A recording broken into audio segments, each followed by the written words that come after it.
ஒவ்வொரு கிரியையும் அந்தகாரமான ஒவ்வொரு காரியத்தையும் நன்மையானாலும் தீமையானாலும் தேவன் நியாயத்திலே கொண்டு வருவார்.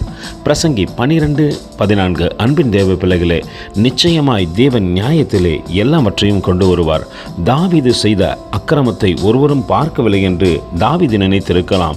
ஆனால் கர்த்தர் பார்த்தார், அதனால் நியாயத்திலே கொண்டு வந்தார். அன்று தாவீதுக்கு மட்டுமல்ல, தேவனால் தெரிந்து கொள்ளப்பட்ட எல்லா பிள்ளைகள் செய்யும் நன்மையானாலும் தீமையானாலும் நிச்சயம் தேவன் நியாயத்திலே கொண்டு வருவார். நன்மை செய்வோமானால் நிச்சயமாய் நாம் விதைத்த நலமுள்ள காரியத்துக்கேற்ற பலனை பெற்றுக்கொள்வோம். தீமை செய்வோமானால் தீமைக்கு தக்கதாக தீமையை தேவன் நம் தலையிலே சரி கட்டுவார் என்பதை நாம் மறந்துவிடக்கூடாது. நாம் எதை செய்தாலும் தேவனுக்கு பிரியமாய் செய்வோமானால் நிச்சயம் கர்த்தர் அதற்கேற்ற கூலியை கொடுப்பார். கர்த்தர் தாமே உங்களை ஆசீர்வதிப்பாராக. ஆமென். எங்களோடு கூட இணைந்து ஊழியம் செய்ய விரும்பினால் இந்த வார்த்தைகளை மற்றவர்களுக்கும் பகிர்ந்து கொடுங்கள்.